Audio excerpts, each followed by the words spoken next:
Tensions have returned to the British Parliament, and this time the focus is on Keir Starmer, the energy crisis, rising cost of living, national defence, and decisions directly impacting British citizens. During this debate, the leader of the opposition challenges the government on inflation, fuel prices, North Sea energy production, taxation, and the future of the UK's national security, raising a key question: is the government truly prepared to lead the country during a global crisis? But what starts as a technical speech quickly turns into a direct political confrontation, with strong criticism aimed at Labour policies, the British economy, energy dependence, and a lack of defence planning. And there is one specific moment in this debate that completely shifts the tone, and that's exactly what you need to see. So make sure you watch until the end, because by the end of this video, you'll understand the exact point where the narrative changes and why this debate is gaining so much attention across the UK. If you believe this kind of political debate should reach more people, take a second right now to like the video, subscribe to the channel, and share it, because the more this content spreads, the harder it becomes to ignore discussions like this. Now let's go straight to what was said in Parliament. Speaker, and can I thank the Prime Minister for advance sight of his statement. I would also like to pay tribute to our brave servicemen and women serving in the Middle East right now. Mr. Speaker, the Prime Minister is right that Britain did not start this war, but whether we like it or not, we are impacted by it, and this is likely to get worse. The cost of borrowing has jumped, petrol prices are climbing, inflation is rising, and living standards falling. It is time to take decisive action in our national interest.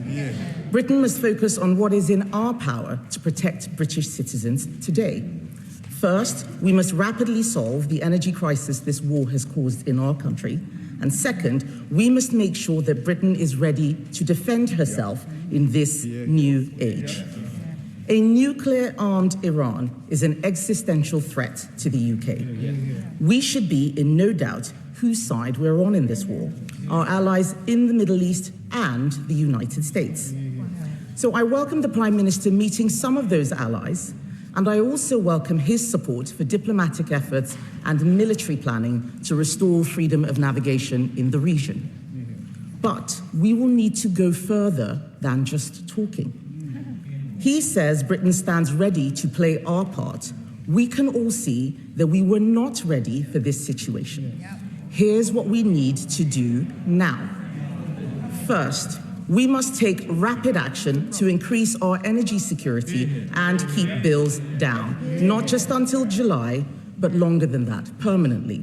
Britain is particularly vulnerable to energy price shocks because we are killing domestic oil and gas production in the North Sea.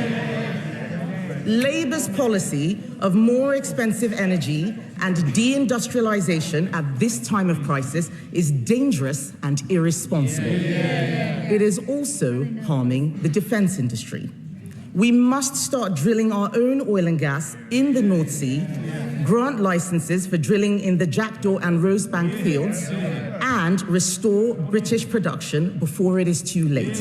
The Prime Minister says this won't impact international prices. This is more than international prices. This is about the domestic supply, especially of gas, all of which is used in this country. Supply matters.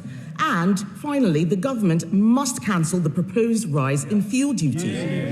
Hiking taxes on motorists for the first time in 15 years, while prices are surging, is a disgraceful decision. If Britain is to be a stronger country, it needs a stronger economy, not one being hammered by the highest energy prices in the developed world. So, will the Prime Minister grant the oil and gas licenses and scrap the rise in fuel duty? I know he'll say that it's the Energy Secretary's job. The Energy Secretary is not the Prime Minister. He is. He can instruct him to grant those licenses. But, Mr. Speaker, secondly, to be ready, Britain must be able to defend herself. And that means we must be ready for these situations before they happen. France and Greece, I don't know why they're laughing.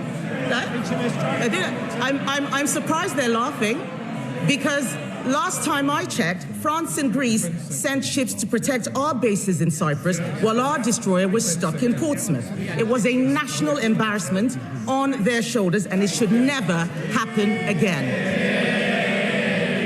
We need no further evidence that we are living in a more dangerous world than a decade ago. I'm sure Labour MPs will try and think of a way to make this my fault. Let me remind them, yes, I know it is preposterous, but let me remind them the historical illiteracy that is on those benches. Governments of all colours, including those guys there, spent the peace dividend from 1989, when the Berlin Wall fell, until the Ukraine war.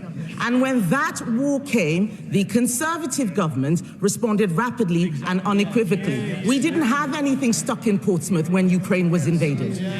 We trained tens of thousands of Ukrainian soldiers and equipped them with our missiles.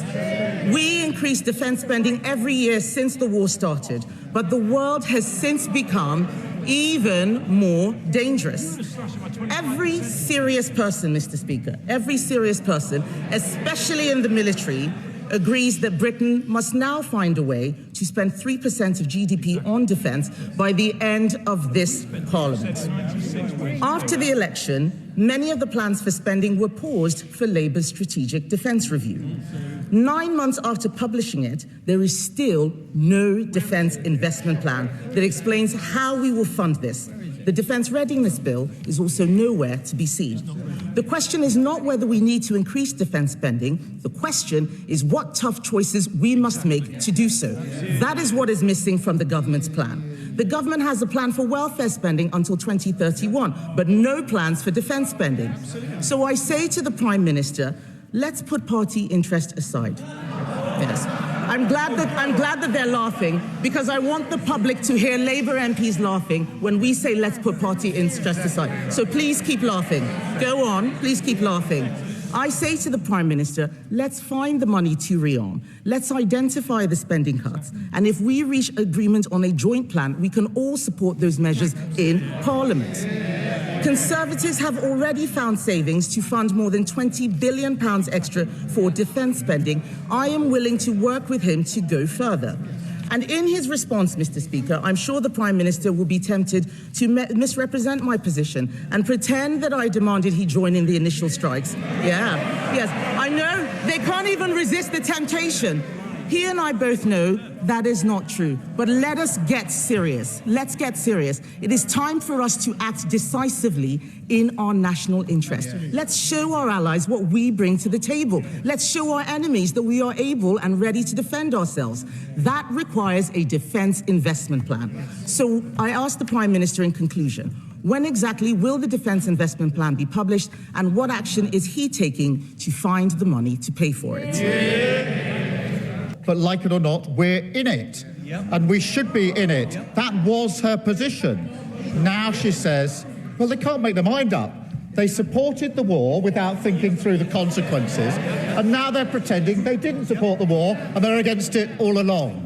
She challenged my position, and she did the mother of all U-turns on the most important decision the Leader of the Opposition ever has to take. Can I thank her for her support for the planning that we're doing with other countries? It is important. It has a number of components, the political and diplomatic component, the logistics as well in terms of getting the vessels through, where we're working with the sector, and of course the military component. We've been working on that for 2 or 3 weeks now, and now bringing together with President Macron the summit later this week in that regard. In relation to energy bills, Mr. Speaker, yes, we all want to get energy bills down, and oil and gas will be part of the mix for many years. But it is because we're on the international market that our bills have gone up. And that is the problem.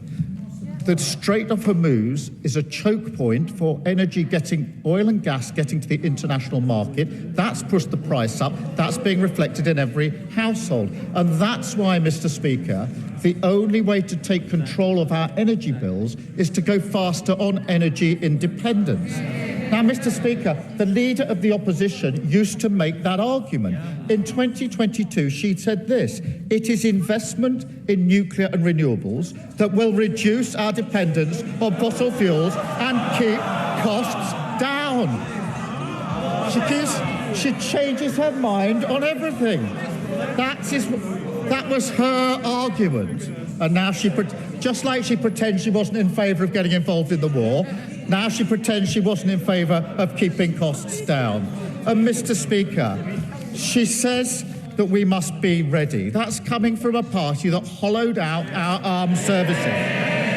Mr. Speaker, on their watch, frigates and destroyers were reduced by 25%. Mine-hunting ships reduced by 50% on their watch.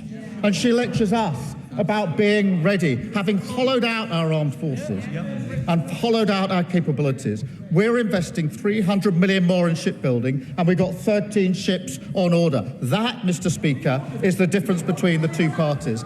If you want to keep up with British politics, parliamentary debates, the economic crisis, immigration, and key decisions shaping the United Kingdom, like the video, subscribe to the channel, and follow for more content. Share this video, it helps reach more people. And leave your opinion in the comments. See you in the next video.